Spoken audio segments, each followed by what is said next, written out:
Hey guys, welcome to the Field of 68 YouTube channel. If you like what you see here, hit that subscribe button and you'll get more college basketball content just like this. The reigning National Player of the Year has announced he's coming back to his school. Zach Edey announcing tonight, everybody, that he is coming back to Purdue for his senior season. Rob Dalster, what does this news mean? It means that Purdue is going to be a team that we're going to be talking about all season long. It means they're going to be a team that is going to be competing for the Big Ten regular season title. It means they're going to be a team that is in the conversation for top 5 in all of college basketball. They basically bring everybody back from a team that won the Big Ten regular season title outright, that won the Big Ten tournament title, and was a number 1 seed heading into the NCAA tournament. I know they lost to Fairleigh Dickinson. I know that the postseason was not something that Purdue fans want to remember. I know that Robbie Hummel was crying his eyes out after the first day of the NCAA tournament, but this is still a very, very good basketball team. And they bring back a guy in Zach Edey that T.O. is a perfect and a great ambassador for the sport of college basketball and everything that makes this sport what it is. Well, he's terrific. And another thing is now you put Purdue in position now where those young guards are no longer young guards. They're all sophomores. Now you can figure out ways to get him the ball in different ways. This is massive, not only for Purdue, but for the Big Ten. The Big Ten needs some love, especially in March. We've talked about it enough. I think it might be time to really consider Purdue could win a national championship next year, because I feel like that year is really going to help them out.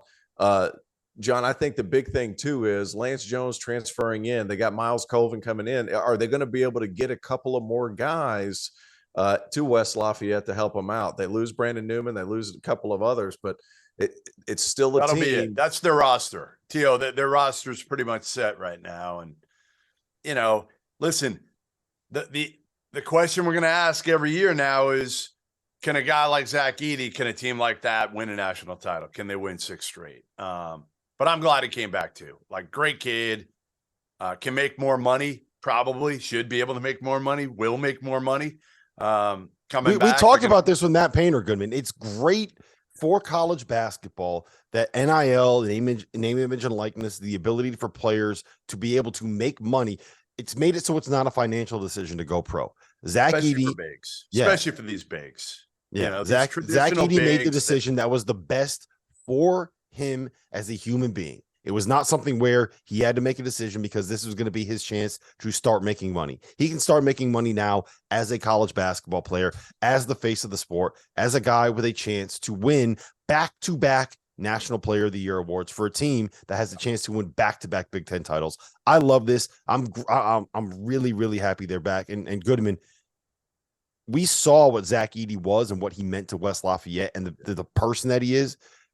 Him, Oscar Tshiebwe, like I love that those two guys are the guys that are coming back as the reigning National Player of the Years, returning to school. 2 great ambassadors for their programs and for the sport.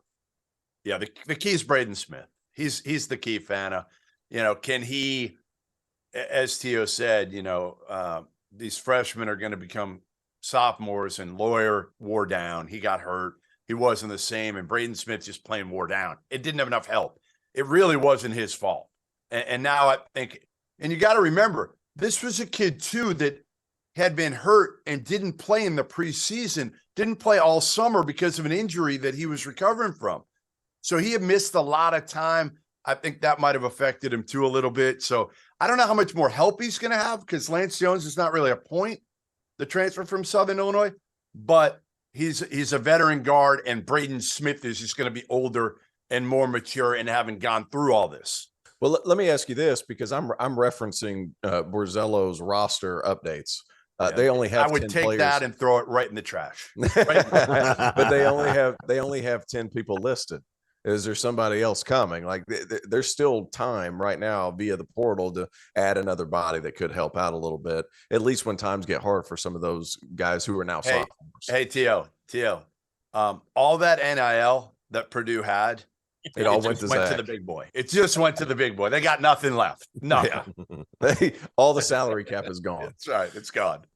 Here's the interesting dimension to all this, because we could talk about what it means for them from an offensive perspective to get enough consistency on the perimeter. And then you take into account that, like you said, Smith and Lawyer were freshmen.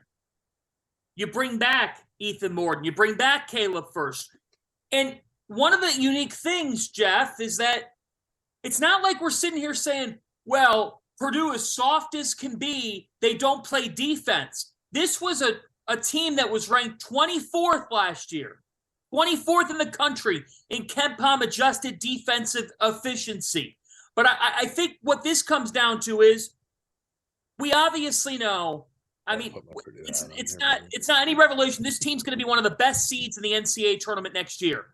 Who are they when they show up? Will we see Matt Painter and the Boilers psychologically handle coming off the epic loss to FDU and put it all together? Because at the end of the day, it's national championship or bust. Our partner for today's episode is Athletic Greens. I started taking AG1 during the college basketball season, and I loved the impact that it had on my energy levels. I'm a big coffee in the morning guy, but by the time that the afternoon would hit, I needed another boost. AG1 helped me tremendously, especially on those days when I didn't want to get up off the couch and go hit the gym. Their tagline is AG1 is comprehensive health and the power of habit in one. And man, that could not be more true. It's nearly impossible to eat and drink in a healthy manner in the month of February and the month of March when you are in my business. And AG1 was exactly the supplement that I needed to improve my gut health and cover my nutritional basis for the day. I've continued that into April. I've continued that into May, and I'm going to continue that the rest of the summer. All I have to do is mix a scoop of AG1 with some water or maybe add it into a smoothie, and I'm ready to go. Do it after lunch, and you'll be ready to go for the rest of the day. If a comprehensive solution is what you need from your supplement routine, then Athletic Greens is giving you a free 1-year supply of vitamin D and 5 free travel packs with your first purchase. Go to athleticgreens.com/field68. That's Field 68 FIELD, the number 6, the number 8, and you can get yours now. So check it out and help support this show. Thanks. That's what it is in West Lafayette. Ooh, no. I don't know. They need to get to the Final Four, Phantom. No, that's what I Final think. Four bust. Final Four bust. Yeah, They go to the Final Four next year. Vanna, if they go to the Final Four, trust me, they'll still be okay. That'll be a successful year with what has happened the last few years in the NCAA tournament. And here's the other thing about it is they were a year ahead of schedule with the success that they had last season, right? A year. I'm not sure anybody thought they'd get coming. there, period, with that group. Yeah, nobody saw that coming. And it worked masterfully, right? In a league where they're kind of built for it. Now they know what they're going to have to do. And it's not something where, the loss to North Texas, right? In 2021, they lost some pieces coming back the next season. The loss to St. Peter's in the 2022 tournament.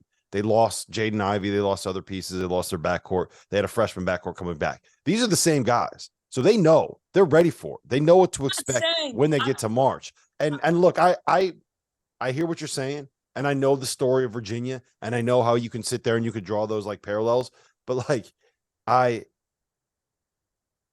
we haven't seen Purdue make that run yet. And I think we kind of need to see that. It's the same thing as Virginia, right? Like Virginia was that team that they were the choke artists that couldn't win the big game when it came to March. And then they found a way to win a national title. So I would love to see that narrative come to fruition for Purdue. I'm not saying the season's deemed a failure if they don't win the national championship. I'm saying Zach Edey's coming back because the thought in mind is he's got a real shot to also win a national championship. Like that's the only way that this team's going to be thinking. Yes and no. Zach Edey's coming back because, frankly, he's not a first-round pick, and he can make more money playing at Purdue than he can wherever else next year. That's why he's coming back. Purdue is still, yes, obviously, they're thinking maybe you can win a national title, but I think realistic expectations are win 4.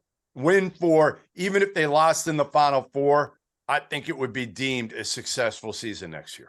Hell yes. Of course. Hell yes. P.O., once you get to a Final Four, absolutely, because anything can happen in a Final Four. I'm with you guys on that. Yeah, you get to Final Four. After that, it's just a roll of the dice. I think Purdue should be there. I mean, it's time. And for the Big Ten, it's time. You need one. It's been enough years of mediocrity in the NCAA. You got to get the Hummel off your back. You got to get the Hummel off your back. This needs to happen. This is the Big Ten's year. This needs to happen. Well, that's what we're going to say from now on. It's always get the Hummel off your back. That's so good. That's Can we put that on a t-shirt? Greg, hey, G Wizzy, put that on a t-shirt, man. Get the Hummel off your back. Field68.shop. Field68.shop. That is a t-shirt with Hummel like bent down. Now you're going too far. Oh, you're going too far. Oh boy, no. Like Hummel, Hummel and the Purdue hat's gone now. They have to get over Move on. Thank you for watching the Field of 68. If you've enjoyed what you've seen here, hit that like button, share this link with your friends, or check out the description for some other places that you can consume Field 68 content.